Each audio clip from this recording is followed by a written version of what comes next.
ہواؤں کی قسم جو نرم نرم چلتی ہیں پھر زور پکڑ کر جھکڑ ہو جاتی ہیں اور بادلوں کو ابھار کر اٹھا لاتی ہیں، پھر ان کو پھاڑ کر جدا جدا کر دیتی ہیں۔ پھر فرشتوں کی قسم جو وحی لاتے ہیں تاکہ عذر دور کر دیا جائے یا ڈر سنا دیا جائے کہ جس فیصلے کا تم سے وعدہ کیا جاتا ہے وہ ہو کر رہے گا، جب تاروں کی چمک جاتی رہے اور جب آسمان میں شگاف پڑ جائیں اور جب پہاڑ ریزہ ریزہ کر کے اڑا دیے جائیں اور جب پیغمبروں کے لیے وقت مقرر کر دیا جائے، بھلا ان کاموں میں تاخیر کس لیے کی گئی؟ فیصلے کے دن کے لیے، اور تمہیں کیا خبر کہ فیصلے کا دن کیا ہے؟ اس دن جھٹلانے والوں کے لیے خرابی ہوگی۔ کیا ہم نے پہلے لوگوں کو ہلاک نہیں کر ڈالا تھا؟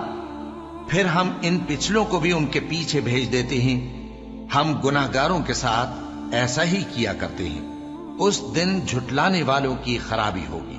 کیا ہم نے تم کو حقیر پانی سے نہیں پیدا کیا، پھر اس کو ایک محفوظ جگہ میں رکھا ایک وقت معین تک،